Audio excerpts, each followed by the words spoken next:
ThaBoxingvoice.com here with Joseph Parker. Brother, just leaving the Fury fight. Just want your thoughts on that fight.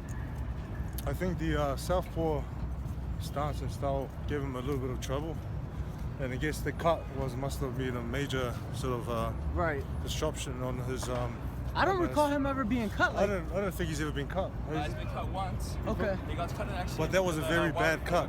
And Right. I think if you have blood pissing into your eye, and that, of course, it'll interrupt your game plan. But in the end, he got the victory, which is the main thing, and he threw some good combinations when he got in close and that. But I didn't know what to expect from Otto, but he put up a better performance than what everyone thought he would. Absolutely. Now, they say the fight is signed for the Wilder rematch for February. Now, Wilder's supposed to fight Ortiz at the end of February.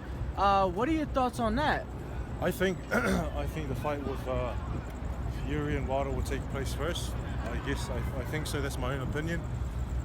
Scheduled for February 22, and I think that's a fight that everyone wants to see because the first fight was so dramatic and so close. Now let's talk about October 26th. You got Chisora. Yeah. Obviously, little antics put on a show at the UK press conference. What was your reaction to that? Listen, he does what he wants to do.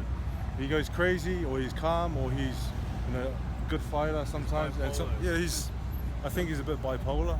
He put it on the map, but for reasons that some people don't really think was right. So now, listen, we're looking forward to the fight. This is a fight we've been talking about for a long time, and we've been waiting for him to sign the contract. Now it's signed and sorted. We've got him in front of us. We've got a date, so we're working hard towards October 26th. Did you happen to catch the Michael Hunter fight last night? I did. What were your thoughts on his performance? I thought he looked pretty good compared to Kuzman, right? Yeah, Kuzmin, yeah. So they're saying what's next for him is Povetkin on the Aj-Ruiz undercard. How do you think that fares out? Oh, listen, I think with every fight he's getting better and better each time. It'll be, Povetkin's a tough customer with a lot of power, but if he boxes and moves how he knows how to, I think it'll be a good fight. It'll be a great fight. Usyk is now at heavyweight. He'll be making his heavyweight debut next month. How do you think Usyk does? Obviously, he was undisputed at cruiser.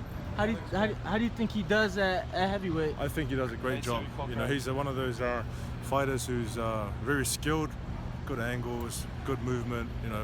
And I think he'll make a statement in the heavyweight division, and hopefully, if he does put on a great performance, he'll get on to bigger and better fights. Lastly, Aj-Ruiz, break it down. The rematch, December 7th in Saudi. I think it's a 50-50. I think it's one of those fights where both guys are going to come in more confident. While obviously Ruiz, AJ's gotten a lot thinner, so it means he's going to box and move, and it's just who implements their, plan more. Thank you very much for your time, champ. Appreciate it. If you enjoyed the video, feel free to hit the like, subscribe, and share. As always, if you want to support us to the next level, head over to the patreon.com/ThaBoxingVoice. We have tons of exclusive from Border Wars, Entitled, betting shows, the list goes on and on and on. But in addition to that, if you guys have questions for fighters, trainers, and promoters, this is where you can submit them. We will run out, get these questions answered, and put it back on the show just for you guys. Appreciate it. Peace.